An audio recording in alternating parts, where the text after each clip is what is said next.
everybody, and welcome to this brilliant Big Tent Digital event on testing the nation.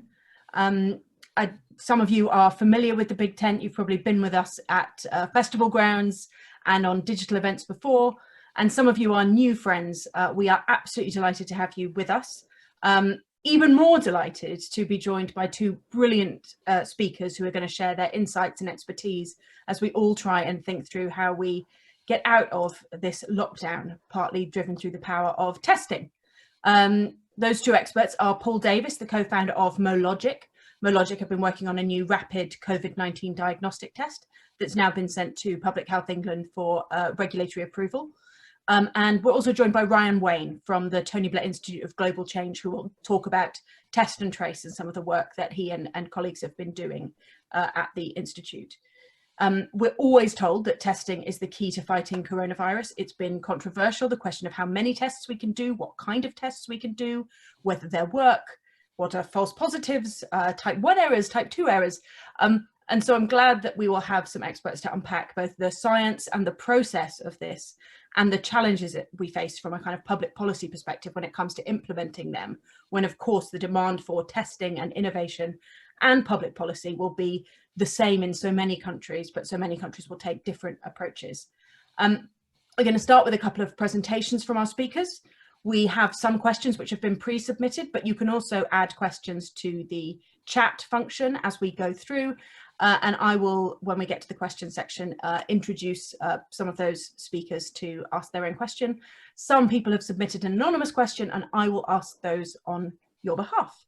So without further ado, I'm going to turn to Paul, who has a presentation from Mologic, which has a lot of science diagrams and is completely brilliant. Just a little bit of a spoiler alert. So over to Paul. Thank you. Well, I'm very pleased to meet you. I take it I'm live now. I'm not sure whether, yes, you can see my presentation rather than me, which must be a relief. So I'm going to tell you about the science behind the testing, so you understand what the testing is all about, and tell you a bit about what we're doing in Mologic and highlight some issues that are really important to us. So next slide, please. So what do you need to know about Mologic? Well, Mologic's a company, a small company. We've got 70 employees, most of them scientists, and we're based in North Bedfordshire. Actually, all right, yes, so we're going back there. We're an unusual company in many respects. One of the things is that we're very motivated and involved with working to provide tests at low cost, making tests available. We work very closely with the Institut Pasteur in Dakar, and I'll tell you a bit more about that. And in Mologic, we have our mainstream activities, which are all about contract research and developing our own products, and also we're working on research. And the reason we can do that in researching new technologies is that we house the Bill and Melinda Gates funded Centre for Advanced Rapid Diagnostics, known as the CARD. And the purpose of the CARD is to explore new ways to make tests at lower cost, more sensitive, more usable, more effective, with a vision to make advanced diagnostics available to people through the world, even in low income settings. So the next slide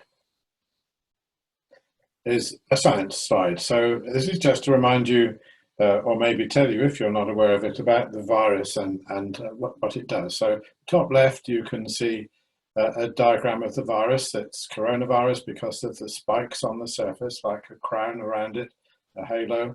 And those are the things that the virus uses to anchor itself to a cell.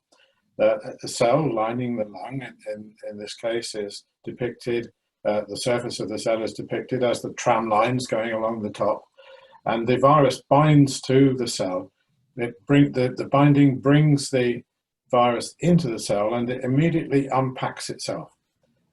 Inside the virus is the RNA, the gene of the virus, and it immediately gets to work in using the cell's machinery to make more copies of itself.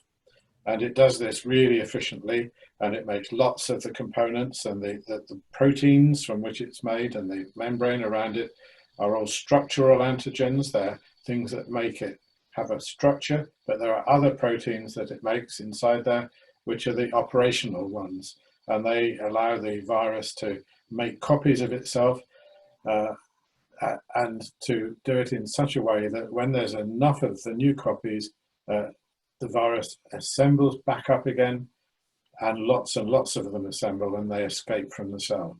This goes on in such an aggressive way that the cell will die and be lysed, and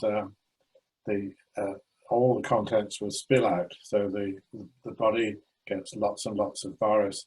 It's intact, and lots of virus bits and pieces that are the sort of debris from the battle that's been going on. So the next slide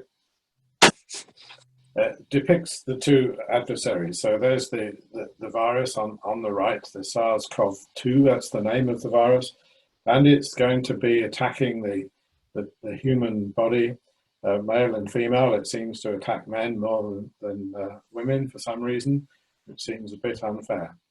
But I'd like to make the comparison that the coronavirus here is the felon, and it's going to break and enter into us. It's going to create a crime. And the diagnostic testing is really all about picking up the footprints, the fingerprints, and other giveaway clues found at the scene of the crime. That's why we needed to be aware, to start with, what the crime is, how it breaks in, what kind of footprints it develops. And it's the thing that is depicted on the right, the top right, is a green antibody.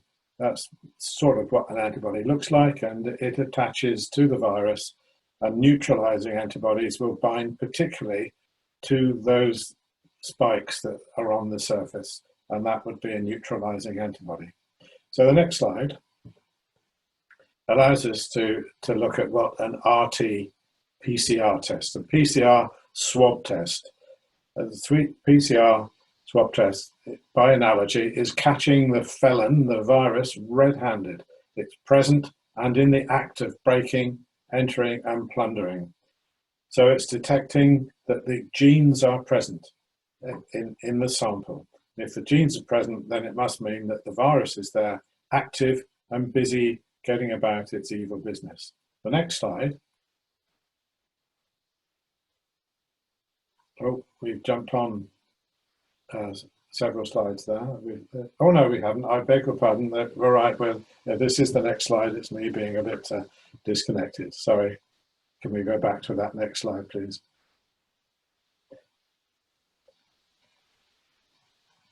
Thank you. This one is just a depiction of what's going on. So the first thing is that you have to get a swab taken, preferably from deep inside the nose of the patient.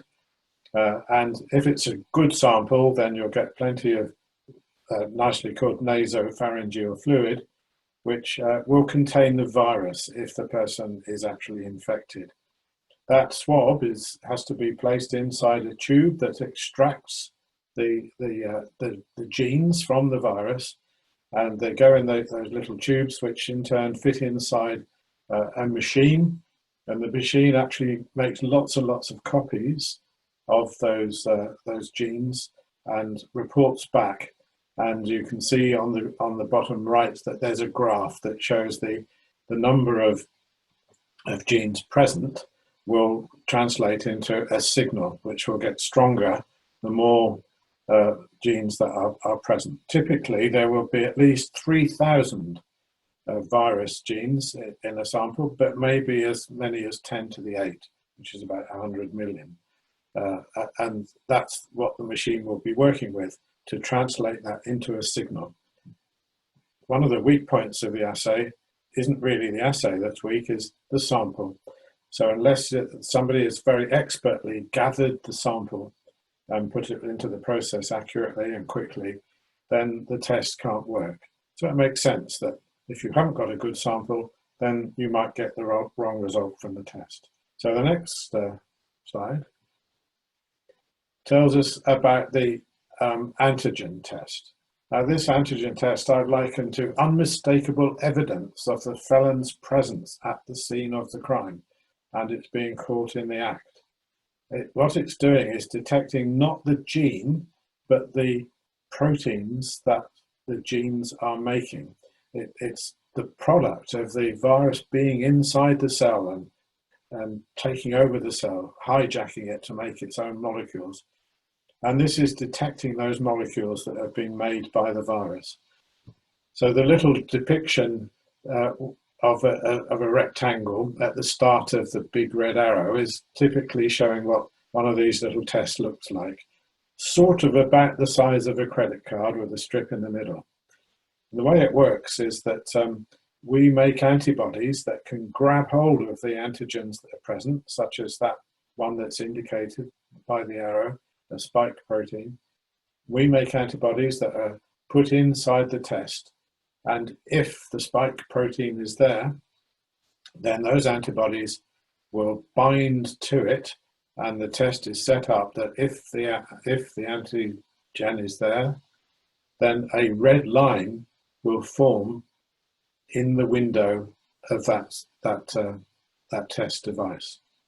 It's pretty reliable, but there's lots of complications that we need to talk about at some point about what that actually means and about how we can make it sensitive enough.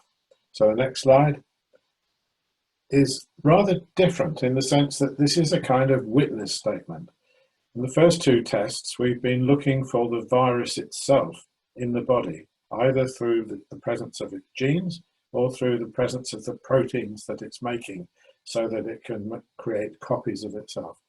Here, we're looking at whether the body has actually made antibodies against the virus.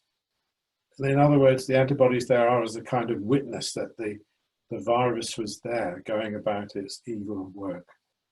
And so that works in such a way that we see a red line forming, not if the antigen was there, but if the antibodies were there, if antibodies had been made. So the test looks very similar and it's used in a similar way, but it's telling us not about the virus, but about us, about the patient. So the next slide is just showing you the sequence of events. This is called a serological test. And what it's saying is, have I got antibodies in my, it's answering the question of, have I got antibodies in my body against the virus? Am I likely to be immune, although it's not absolute proof that the individual is immune? And did my vaccine work when that vaccine is ready? So it's a very informative test. So a blood sample is taken. The blood is, a small amount of blood is put into the test device, and then some liquid is put in, not normally with a pipette, but by dropping it in. And what happens then is that there are submicroscopic red particles, which are disguised as if they were viruses by having virus antigen on, in this case, a spike antigen. And if there are any antibodies in the blood that had come from the patient, those antibodies are tricked into thinking that these red indicators are the virus, and they latch on. Now, if they latch on, and in the next slide, we'll show you what happens. So what happens is, as they run down that test strip, they encounter another antibody which will pick up the patient's antibodies. If those antibodies have already locked on to a red particle, then for each antibody that was there, a red particle will be trapped, and the trapped particles will form a red line. And so you can see the outcome there. There's always another line there which goes red anyway, even if there were no antigens there in a negative person, somebody who isn't infected, hasn't been infected. So you always have to see the second line form. And if the first line forms as well, then it's positive and the test was valid. In many ways, it's working in the same way as the antigen test, but bear in mind it's telling us something different. So the actual underlying mechanism's the same, but in this case, it's telling us about what our bodies did. The antibodies are the witness to the crime that took place. So the next slide tells you about what we've been doing in MoLogic. MoLogic is taking a world view, and we have just submitted a paper for publication, and I'll read you the title, although you can read it yourselves, rapid development of COVID-19 rapid diagnostics for low resource settings, accelerating delivery through transparency, responsiveness, and open collaboration. So what does that mean? What it means is that these groups that are listed next worked together really closely, really openly, and very hard. So the Liverpool School of Tropical Medicine in Liverpool, St George's University of London, St George's Hospital, MoLogic, which I've told you about already, and the Broad Green University Hospitals Trust in Liverpool, and the Institut Pasteur de Dakar in Senegal. And we all worked together so that as MoLogic developed its tests, immediately each prototype, each go at making a test that worked went straight off to our collaborators, and our collaborators tried them out and told us what was wrong with them. And we worked so closely with them that we having calls every day. And it was a wonderful example of how working collaboratively with clinicians, expert clinicians, empowered and enabled the work that we were doing in MoLogic. And that's very different from MoLogic just making a test that we think is right, and then maybe we're told that it's wrong by the time that we get to try it out. And meanwhile, we're also now sending them out to Malaysia, Kenya, Malawi, China, Spain, North America, Latin America, and Pakistan in order to get global approval or validation of our test. Now we're nearly there. The next slide just tells you about, I think we skipped 2 slides then.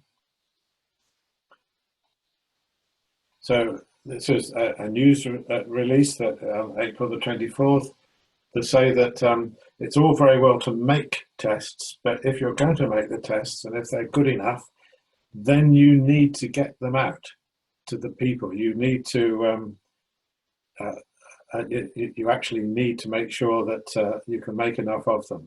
And we're building a manufacturing facility. So very quickly then, I shall close down the next one.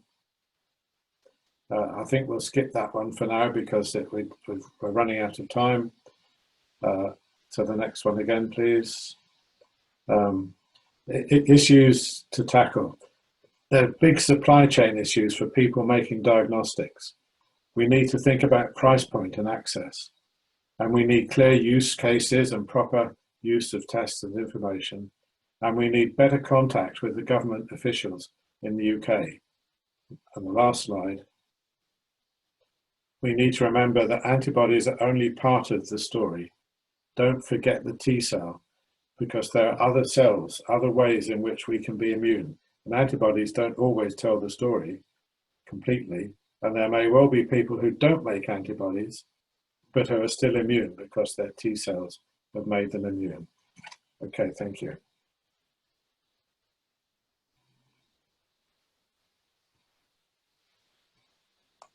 Thank you so much, Paul. I'd like to apologise to everybody who joined at 5:30. It was my mistake, not yours, that you joined mid-presentation. I fired the starting gun, got too excited to hear from Paul, and I just fired the starting gun a couple of minutes early. My humble apologies.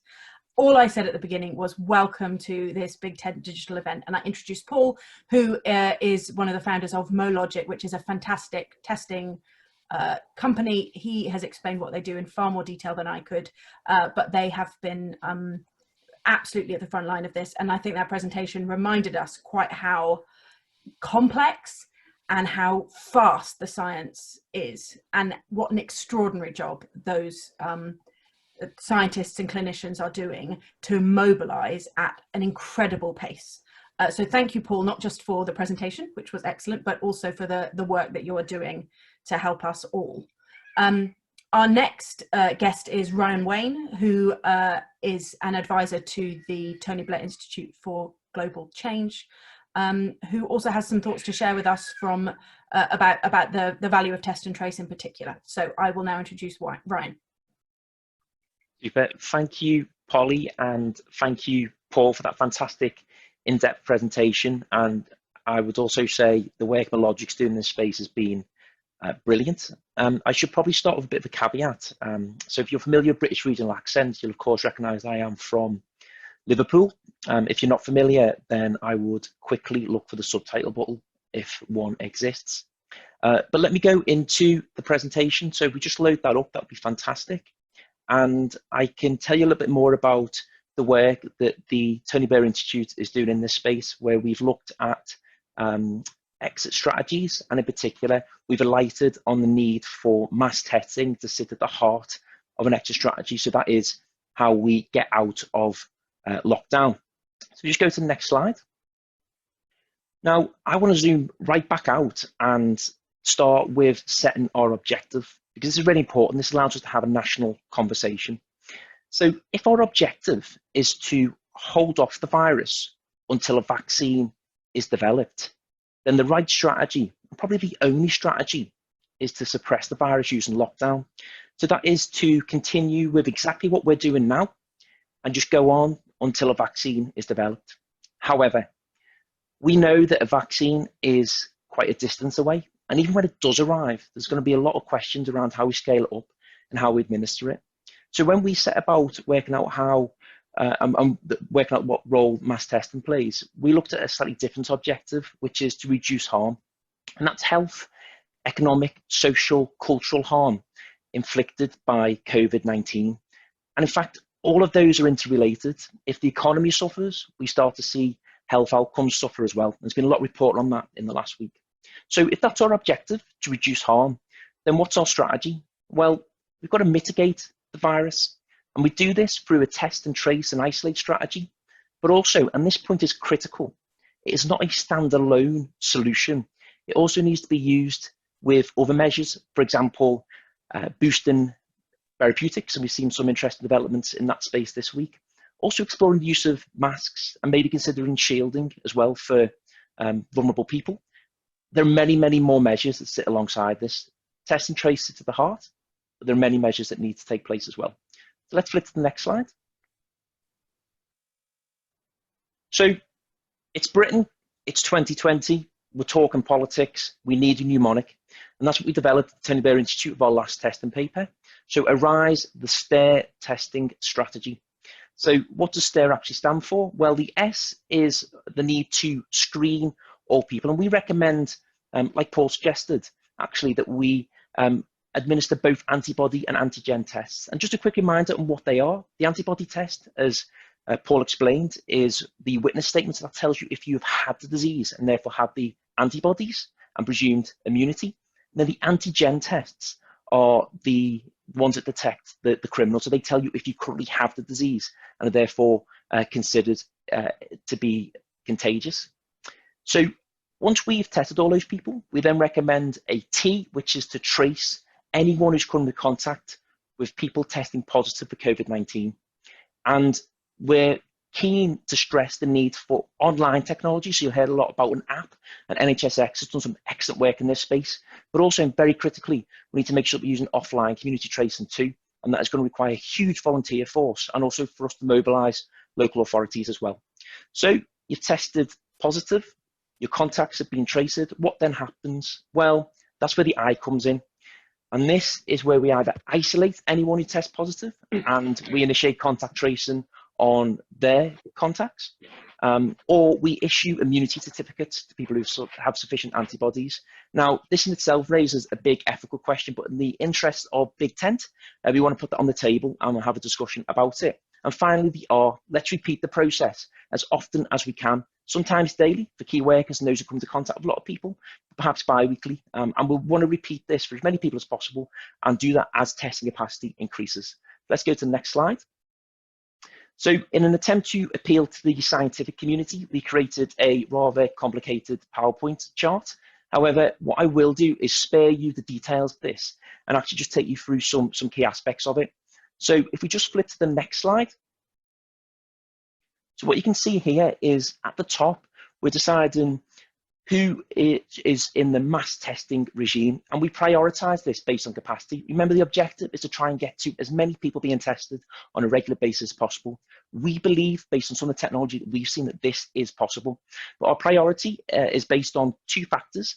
First and foremost, those who are likely to come into contact with the disease, and also, in addition to that, people who are likely to come into contact with many people. So that's where NHS workers are key. They're going to be in hospital environments where the disease is likely to be prevalent, with patients they're treating, and also they're likely to encounter a number of different people on a daily basis. The same with key workers, so delivery drivers, those sorts of guys who are interacting with the public, and policemen, other people as well. So you can see how we go further down that, and eventually we get to a group of people being randomly selected, and we may even look at testing the population as a whole on a regular basis. Now, if you just float your eyes down to the bottom of the screen, you can start to see 3 different coloured boxes. You've got an orange box, a red box, and a green box. And these are really important because these are what governments could be using to inform their testing strategy. So in the orange box, this is where we think the majority of people will end up based on the UK's approach. So this is people who, when they have the test, they have the antigen test. Remember, this is the test that tells you if you've had the disease. They'll come out as negative, not infected, and they will be free to continue with, very critical word, a new normal life. So remember I said right at the beginning of this presentation that there'll be other things running alongside this, maybe some social distancing, masks, those sorts of things. And then they'll go right back up. You can see that line go round, and they'll go back into the mass testing regime. Then we look at the green box. So this is for people who test positive for COVID-19 and they go into hospital or they self-isolate for 14 days and they recover and they're issued with an immunity certificate, or they take an antibody test. And remember, we're recommending that both of these tests are at the same time, and they're deemed to have some level of immunity, so they get that immunity certificate. Now, there are huge ethical questions over this. So what we recommend in order to wheedle our way out of those big questions is that what you don't do with an immunity certificate is use it for allowing people to going back to work, because that may, for example, create a bit of a black market and people trying to get infected in order to re-enter the economy.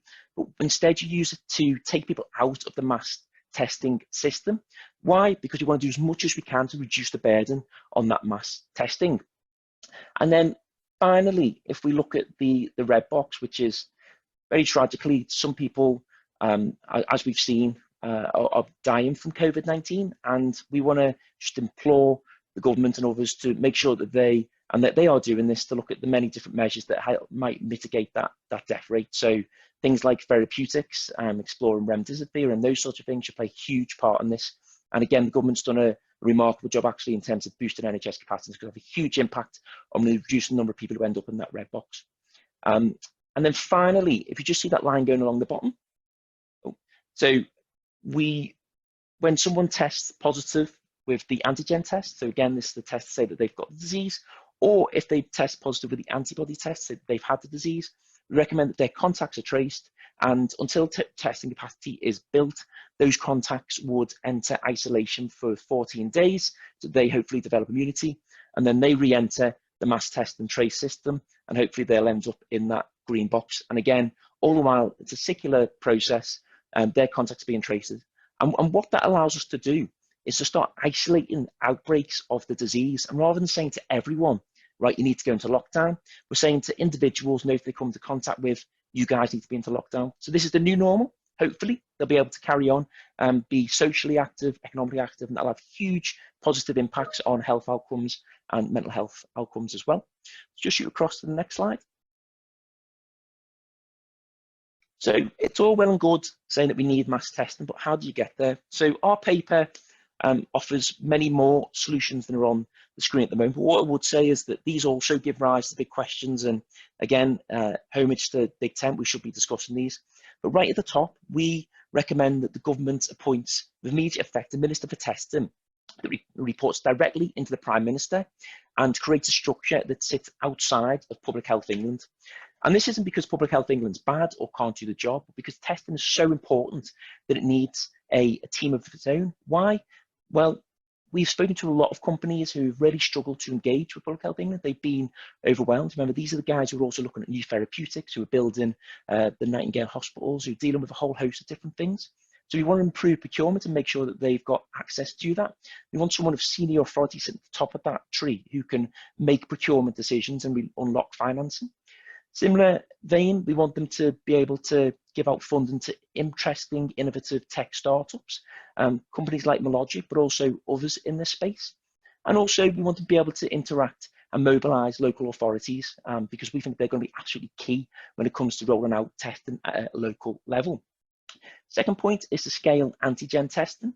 Oh, just shoot back there. By using every means possible. There are many, many things that we think the government could be doing that they're currently not. And Minister for Testing will help with this. One thing in particular is to use every inch of lab space. And I'm looking endlessly at Paul's backdrop there, and I can see a potential lab space for testing. So the government should be able to, well, maybe not Paul's office, but certainly some of the private labs that exist in and around the country, be able to appropriate those temporarily and make sure that they've got necessary equipment in there so we can boost the number of tests available. The third point, we want to recognise the importance of antibody testing and rapid PCR testing. And there's 2 points to this really. One is that antibody plus antigen is the most accurate way of deeming whether someone has the disease, has had the disease, and that's going to be critical for allowing us to initiate contact tracing. And then that rapid PCR point. So this is rapid antigen testing. So rather than relying on the lab and sending a sample back to a lab to see whether someone's got disease or not, there are innovations that can give you a result in 10, 20 minutes. And as you can imagine, this is going to be absolutely critical if we're to get to mass testing, because if you're a teacher, say, going into school, you probably want to know within the hour whether you've got a disease or not and whether you're able to re-enter the classroom or go home. Fourth point, we base this on modelling by a Nobel Prize winning economist, Paul Romer, and I recommend that you all look for his work. Basically, Paul did some modelling to show that even a test with, say, 70% accuracy still has a net positive effect when it comes to mass test and tracing. Now, you probably don't want to use that test in a clinical environment, but when it comes to testing the population on a regular basis, bear in mind sitting alongside some other measures as well, such as shielding and things like masks, and of course that regular drumbeat of testing. A 70% test actually has a positive impact, and done over time and regularly will allow you to capture some people and make sure that they be back. And then finally, it's important that we prepare for testing and tracing now at a community level. So this means readying people at a community level, speaking to spaces and places like gyms so that they can provide spaces for testing and making sure that local authorities are briefed, that people are trained, so on and so forth. So that is our approach in a nutshell. There's obviously a lot there. There's many questions, some solutions, but in the spirit of the Big Ten Festival, it'd be fantastic to discuss these with you guys. Thank you.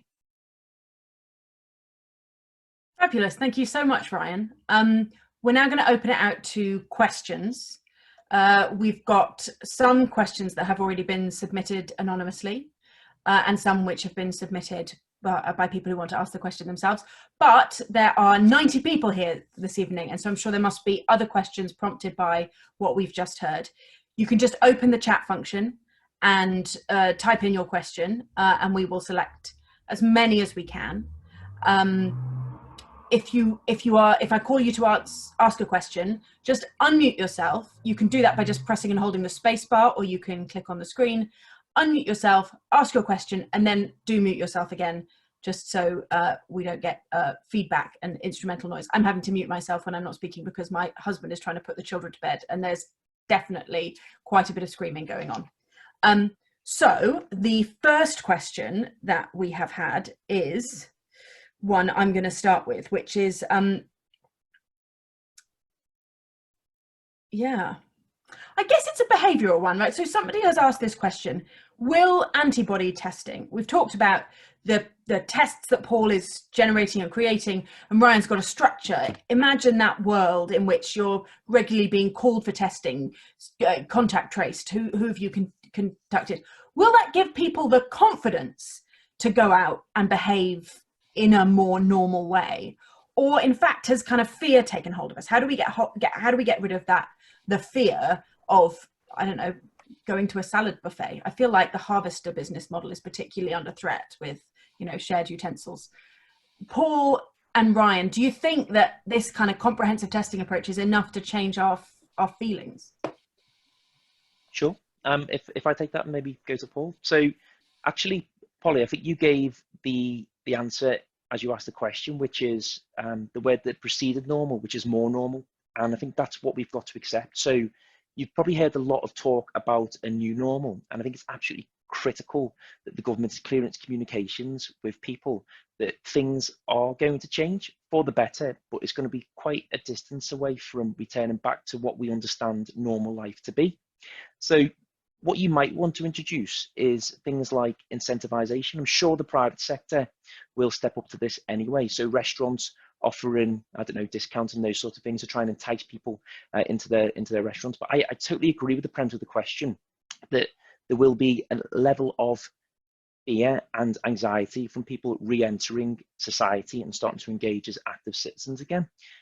My background is in communications, and I know that the power of effective communications can really change behaviour, and we've got some of the best thinkers on that in government. So I imagine if they put their brains together, we could end up with quite a powerful communications campaign that encourage people to come back into society. And of course, sitting at the heart of behavioural economics, which is key to this question, is mirroring. And when we see others behaving in a particular way, we tend to adopt those behaviours ourselves. So perhaps the government could look at how we might have ambassadors, so people returning to society, having gone through the mass test and trace structure and system, and therefore set an example to others that they can do the same. And I think it's going to take some time to return to normal. I think we have to accept it's going to be a new normal, but I would say that it's going to require some first movers and strong communications campaign. You slightly give me the impression of you know, feeding potentially contaminated burgers to one's children when you talk about first movers, but let's brush that image aside. Paul, what are your thoughts? I agree totally about communication, but one of the first things to establish is that if we're wanting people to use the tests to give themselves confidence, then the one that they need to use is the antibody test. We're still trying to work out about the immune response to this virus. There's a very interesting paper published only just a week or two ago by Paul Callum and Wendy Barclay from Imperial, describing the way that we still have so many questions about the immune response and how you can prove that somebody really is immune. So there's some more learning to do. That means get the test out there as quickly as we can so we can build up an experience base, get people to have confidence because there's evidence that it really works. It really tells you about your immune status. And then we go back to Ryan's point about communication. We need to be able to communicate really, really well so that scientists don't try and explain it in jargon, but explain to people why they can believe it. Great, thank you very much. I'm now going to go to a question from Chichi Nwanoku. Can you unmute yourself? Sorry, I thought you were going to read my question out. No, I've heard it said before, but Paul Davies commented on how the virus seems to affect men more than women. And I just wanted to know, is that because it's more attracted to men for some reason, or that men are more susceptible for another reason? I think to start with, when it was observed in China, it was assumed that men tended to smoke more than women, and therefore they were abusing their body and making themselves, particularly their lungs, more vulnerable. But I think it's been borne out in situations where there isn't such a difference between the smoking habits of men and women. So it's not really clear. I'm afraid I don't know the answer. Perhaps we'll have to find another expert for another Big Tent digital event. A really fascinating question, though. Now to Rory Sutherland. Yes, question for Paul, but of relevance to both of you. What percentage of people, do we have even a rough estimate of what percentage of people are innately immune to begin with? In other words, they can't even contract the virus even if they tried. I think there aren't many people, but we don't have an explanation for why some people have a very light infection and others have a heavy one. My belief is, and it's not proven, but that it's all to do with the initial virus load. So that when you think about the tragic case of the medic who was an ophthalmic surgeon who first drew attention to this new virus in China, and he died even though he was a young person with no complications. But see, if he's working really close face to face with his patients, then he's breathing in lots of virus. So my belief is that he would have had a really big dose of virus to kick things off. And therefore it becomes an arms race. The virus is trying to proliferate like crazy, and the immune response is trying to get ready to fight it off. And in that case, there was enough virus there that it beat him, it beat his immune system. Thank you for that, because there seems to be an assumption in quite a lot of models that infection's kind of binary. You either get it or you don't. And of course, what that would mean is that even fairly ineffectual masks may make a difference, if not to the infection rate, then at least to the mortality rate. That's a very good point, yes. And so my belief is, and bear in mind, this is just my opinion, it's not proven, not supported by data, but it makes sense that, so if you get enough just to get the virus going, but your immune system can come in quicker than the virus can proliferate, then you might well just contain it to just the lining of the lungs in a small way. Here's to that Thank you. of scientific humility. It is something perhaps some of our politicians could learn from. I think there's a linked question from Glenn Collinson. Are you with us, Glenn? Yeah, I am. So yeah, my question's on antibody testing. So it's specifically, I'm puzzled by what still appears to be a vast range of views about how many people have already had the disease. So you range from perhaps 30–40%. There was a study in California, I think, last week, based on a statistically sampled antibody test. A 15% figure, I think, came out of Germany 3 weeks ago. The head of the World Health Organization said that number was much lower last week, although I don't think he referenced any study at that point. It just seems like there's a wild variation in best estimates on this key question: how many people have already had this disease? And so the question is twofold, I guess, really, for Paul and others. Firstly, can you inform us, has there been more recent testing done to narrow down that range of uncertainty? And I guess linked to that, if not, why is there not a higher emphasis placed on this aspect? Which again, it's not about mass testing, it's about doing a significantly statistically significant screen so that you can answer this key question: how many people have had this disease already? And that would, of course, then govern up a lot of policy, wouldn't it? If we knew what that answer was more clearly, a lot more would follow from that in terms of where we go next. The scientist answer, all right, I think it says, all right, I have been unmuted. So just to quickly start again, the scientist question is that it all depends on having the tests that are specific enough.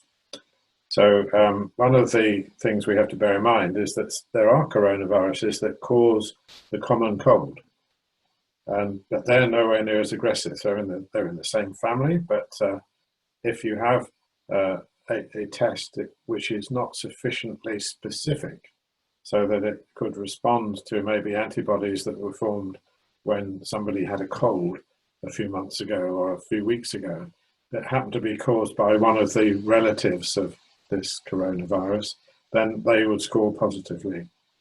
But if the test has been prepared properly and properly evaluated, then it will be specific for SARS. It's possible that it might cross-react with the earlier SARS from 2003, but that's no longer with us, so we can rule that out. So the first thing is to be sure that the tests are absolutely specific for this virus. and that it doesn't give rise to false positives, which can occur, which is why it is so important for tests to be rigorously evaluated so that there's no question of the possibility of cross-reactivity or false positive, or at least that they're quite unlikely to occur. And I don't know the answer, but these really high quality tests have only recently become available. So I think we need to do more, as you say, statistically powered tests with the best tests around to answer that question. Brian, do you have any thoughts on that? I mean, there have been some places that have done it, or at least attempted to do kind of population sample testing. Yes, and actually we are doing it here in the UK. So in Porton Down, the government has developed its own antibody test, and they are testing 3,000 people on a regular basis, is our understanding. What we don't know is the results that have come from that, but it's absolutely critical that we do surveillance testing, and we've spoken to pollsters who say that it can work very much with the correct modelling, like a poll, and that will give you an understanding of where the test has spread to how many people, but also some of the critical things, like one of the questions before around sort of some of the demographics and characteristics of individuals more likely to contract the disease and bear certain symptoms. So it should absolutely be a strand of any testing strategy, and I do believe that the capacity and capability is already there for it. Great. So the next question is from James Athill, or Athill. Perhaps you can tell us. I'm unmuted, am I? Yes. Thanks. My question really is for Ryan. Thank you so much. Have you wargamed the options for delivering the mass test that you described? It seems it would be an enormous undertaking to take on the whole nation. And I know you recommend a testing czar rather than using the existing organizations that we have. I just wondered, what, if you'd done it, what might be the results of using different models of delivering the test? Thanks. Great. Yeah, so in terms of war games, obviously we don't have the capacity that the government has to deliver those things, but we have spoken to an incredible number of people who are actively involved in testing in this country, and a range of people who have done similar things in countries elsewhere. And what has struck us is that there is some existing infrastructure that we could appropriate and repurpose for rolling out this testing at a mass level. But you're exactly right, it is a challenge, but just because a thing is obviously hard to do shouldn't mean that we don't do it. That existing infrastructure includes things like polling stations, utilising some drive-throughs, which we've seen in the UK, we've also seen done to a greater effect elsewhere, and really trying to adopt what has been called a little boat strategy. So looking at all of the different things that are readily available and taking them and using them as part of that testing infrastructure. It's also worth noting that there are 700,000 people who have signed up to volunteer for the NHS, and many of them are ready and willing to help out. Now, whether they have the right skills or not is a different question, but there is a huge willingness for people to get involved and help out here. And it goes right back to that first slide I showed, which was having a single-minded objective and trying to unite the nation behind it, and recognizing that it's going to take some time, some effort, and there will be some mistakes along the way. But I think we're at a unique moment politically where people will be forgiven of that. But yeah, that local infrastructure does exist, and there are many, many different things that we could repurpose to serve that mass testing. Okay, thank you. Great. Chris Barrett.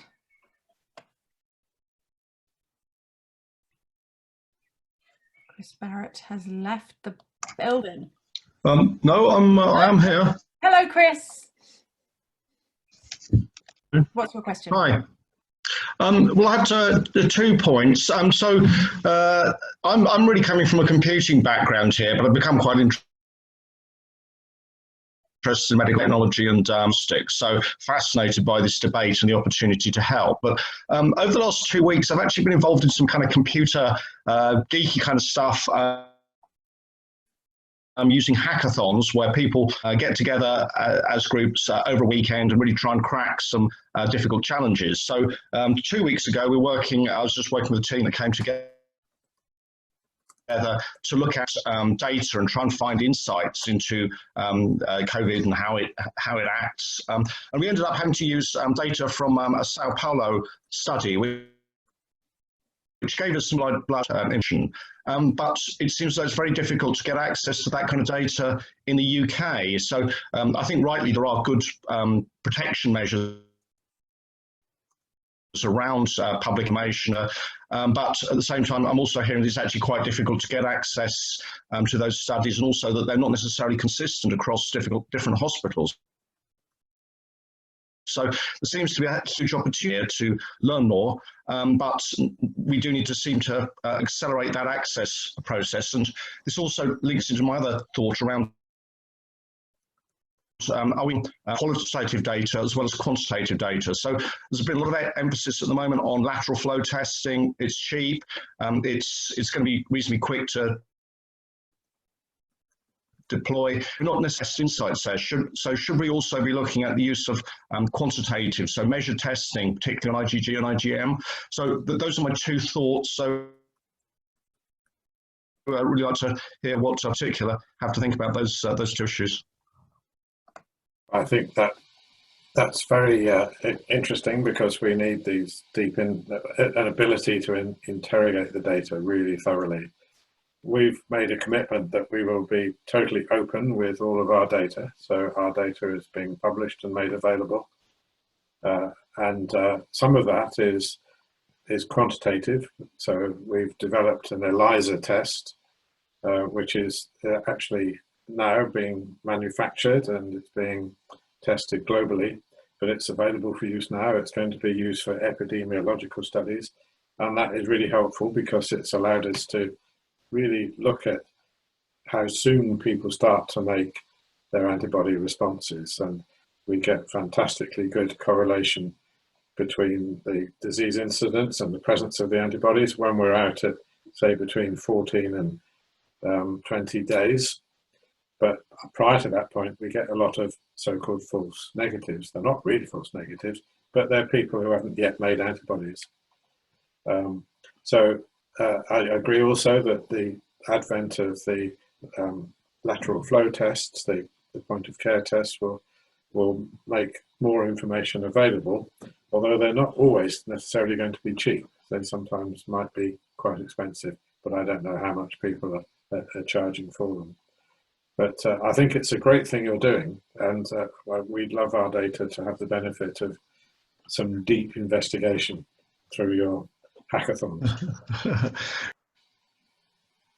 There was a European hackathon this weekend, and I think we had there were 2,000 rejected, not all purely about testing, and something like 20,000 people involved, I think it was. So there's an amazing amount of effort and enthusiasm about trying to gain these great insights. But thank you very much, Paul. That's great. Brian, did you have any reflections on that? I did actually. First and foremost, the amount of innovation and goodwill in this space is remarkable. And I think that gives rise actually to a question around how government needs to operate. It does need to change. So openness and transparency doesn't come easy to government for good reason, because there's natural risk averseness in there. That does need to change, along with some of the structures that we recommend. And that needs to change because not only releasing data, which will help startups and innovators in this space, but also things like patient samples. So we spoke to a British-based tester manufacturer, a very promising tester and supply in other countries, and they couldn't get hold of positive patient samples in the UK, which is obviously critical for informing their test. And actually they had to turn to hospitals in Spain, or they fell into a network of who do I know and who can I contact in the local hospital trust. Things like that, as part of a much clearer testing operation, they should be made readily available, and encouraging and harnessing and cultivating startups to deliver in this space is absolutely critical, but you can't do that without transparency and openness from the government. Great. Okay. Alana Kriski, and then I will come to David Cleveley after that. Alana?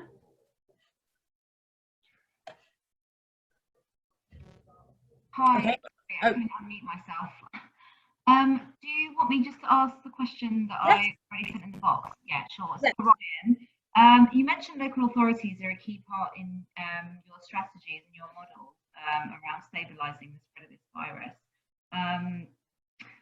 We already know that lots of local authorities, particularly at county level, are procuring their own PPE, testing kits, not so much, but lots of conversations are going on at county level already.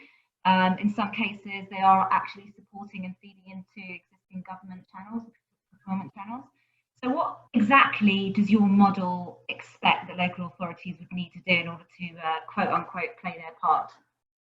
Sure.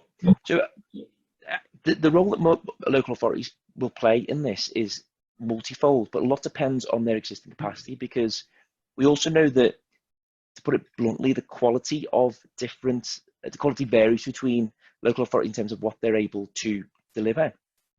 But every local authority, for example, has a public health official. Now, that is a ready-made network of people who can receive information, can direct an initiative from central government and make that live in a local context and a local environment.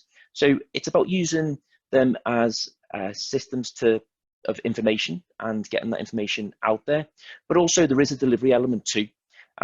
It's impossible for the government from a central perspective to have a clear overview of what spaces are available, for example, to deliver tests, or some of the idiosyncrasies of different local authorities in terms of the needs of their people. So where I'm from in Liverpool is very different to where I live in London, for example.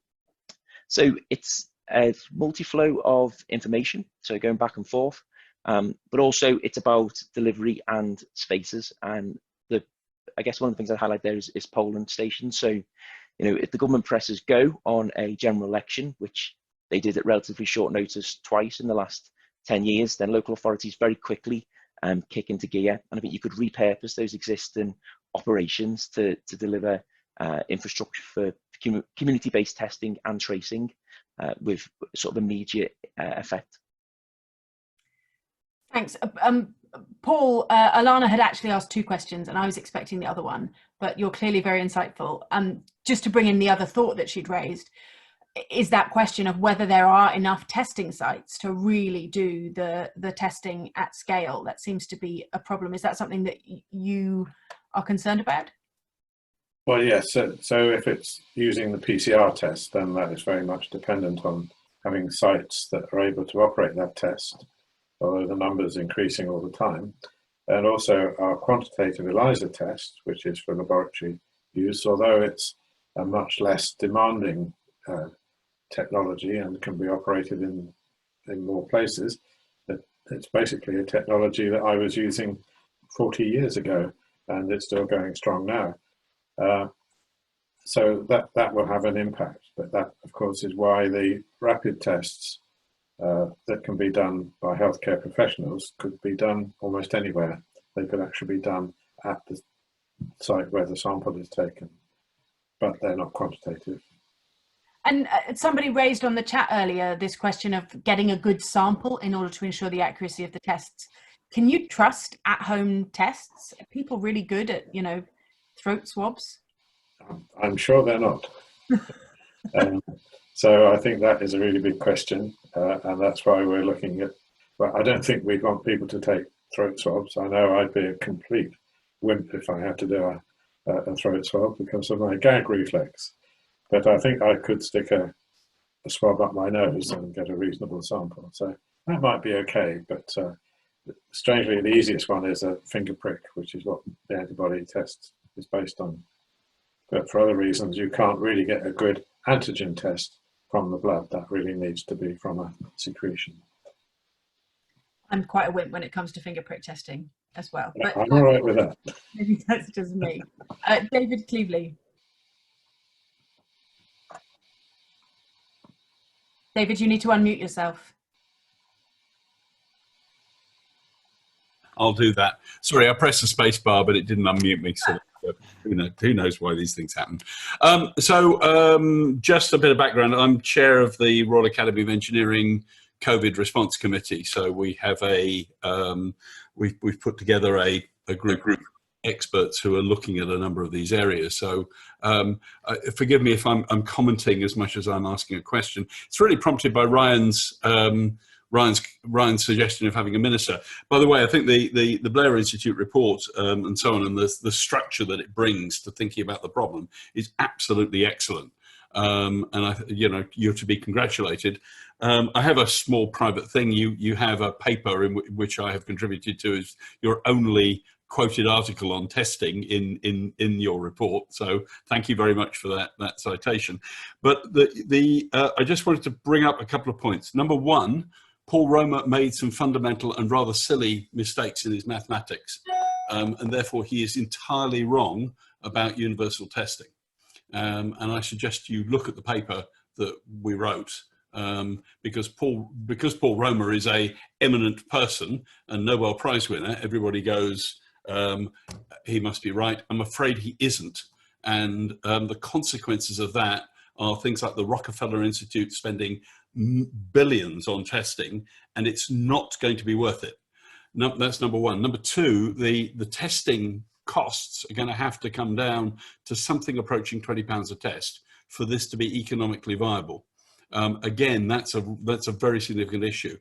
And the third one is and I'll come back to the minister thing in a second, but the third one is it is better to have an inaccurate test that gives you a result immediately than to have a test that's perfectly accurate that gives you a result in a day's time, because you're trying to get the reproduction number down, and that reproduction number critically depends on how quickly you can isolate people. So make mistakes, isolate people unnecessarily, but it's very important that you accept, and your point where you said the best is the enemy of the good is there in spades. Much better to have inaccurate tests and get them cheap and get them quick. Now, the problem that I've got, and the question is for you, Ryan, is a kind of political one, really. You give a minister an objective of doing testing, and guess what? Everybody is, I'm trying to remember the brilliant professor from, I think she's from Leeds, who talks about testing is not a strategy. And you have, the point about your paper was that embedded things in a strategy. If you give a minister a task of doing testing, guess what the minister is going to do? And are there, do you have any qualms about that? Do you think that maybe the job description needs to be rephrased a little bit? Yes, it's a very, very good point and pertinent, given that today is obviously testing target day, and we share those concerns. However, what I would say is that in the existing structure, we've seen a test and target, not a strategy. And what we'd be saying to this minister is that they be senior, they sat in the Prime Minister's response team, and they would be part of that overarching exit from lockdown strategy. Just want to quickly come back on your first point, Ari, Paul Romer, in that we agree, and we've read the critique of Romer's work. Good. And it's bang on the money, but you do make the point, and you actually made it just then, so it's very helpful. And the point that where we do agree with Paul Romer is around the less than accurate test and the use for them. And then in relation to testing costs, so I mean, we haven't done the numbers on this, I'm sure you guys have. And what I would say is that we should always be weighing that against the costs of lockdown, which are obviously astronomical. Yeah. These things are politically and wider politically than just the minister. Thanks. Paul, how do you feel about inaccurate tests? I can't imagine that's your lead goal. No, as a matter of professional pride, I wouldn't want to produce an inaccurate test. Yeah, you look a bit ill. But I do totally agree with Ryan about don't let best be the enemy of better. And I do think that the approach to validation is far, far too rigid. Except validation does need to be done well and thoroughly, but I think some of the targets are a bit unreasonable. So it's a question of how good can it be? But when you're up at 97%, and you're not quite making it to 98, that would be a very frustrating thing. And that, as things stands, that could be the difference between the test getting out there and not getting out there. So I'm totally on board with that discussion. As for cost of the test, we are committed to making our tests affordable. So we wouldn't be anywhere near £20 a test. So just like £2 a test. £2 a test is brilliant. Secondly, 1 day's delay is equivalent to a 30% less accurate test. So that's the payoff. So I really don't care about 1%. Really don't care. Thank you. That's amazing. And today we had an online talk, quite a vigorous one, about that very point. You know, should we delay our next test, which is not going to be delayed? But there was an argument to say, wait until you've got it tuned right up.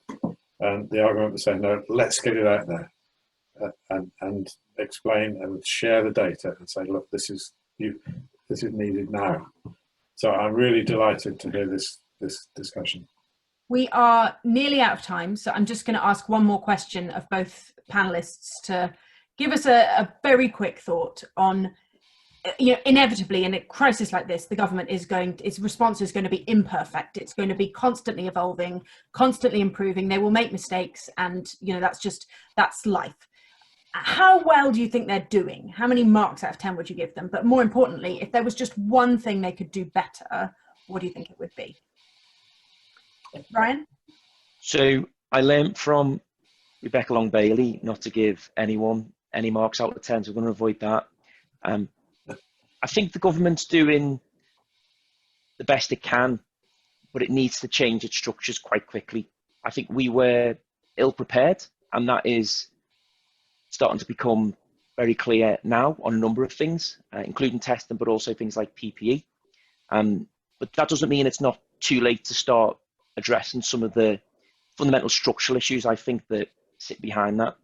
But I think that will slip into negligence if the government doesn't address those things sooner rather than later. But I have to say, I've spoken to so many people inside government, inside public health, inside the NHS, and these are very, very good-willed people trying to do the best they can in a challenging situation.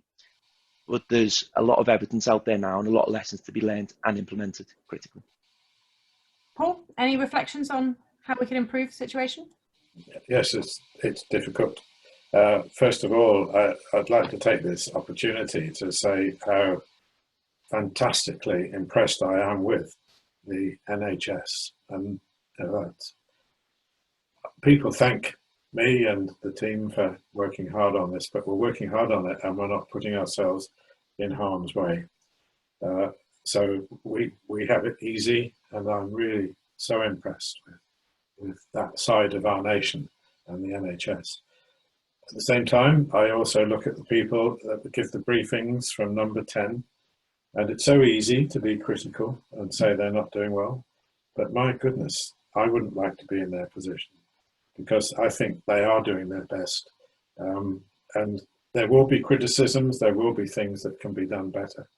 But overall, I think the government is doing a pretty good job in a very difficult situation. And who would have thought a few months ago we'd be in this surreal state? The thing they could do better, and of course I'm biased, is I think they could be paying a lot more attention to the people developing tests, developing things that can help. And they're not interested really in getting engaged with us. I don't understand why, because they've got really big issues to face. But I love Ryan's suggestion of having somebody, and I appreciate from David that job description needs to be carefully defined, but somebody whose job is not dependent on ticking the boxes or approving, getting the Prime Minister's approval, but whose job is to make the very best of what's there. And there's a lot there in this country that can help in testing. I am very sad to say that we are out of time, because in fact we're past out of time. But this room will stay open for an informal discussion for anybody who wants to kind of carry on and chat.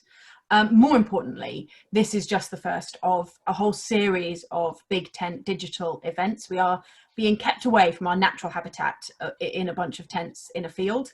But we think the big tent spirit of cracking on, solving problems, discussing and collaborating can absolutely live on in this virtual world, and we want you to be part of it. Please, please, if you're not already, sign up as a friend so that we can keep you updated on all of our events. Please send us your suggestions of events you'd like to see, speakers you'd like to see us host. And if you are able to support us financially, then that would be incredible too. But we really want you to be part of our family more than anything. So thank you so much to our speakers. And they, I think, and some of us will disappear to go and do family responsibilities. I'm sure we will all, just as Paul was talking about, you know, be out there clapping for our carers and our NHS at 8 p.m. this evening. But I think I will have a thought in my heart then about the testers and the scientists as well. Thank you so much for a fantastic discussion. There's so many more questions that I wish we had time to ask. Thank you for asking them, and thank you for being with us this evening. Thank you. Thank you. Thank you.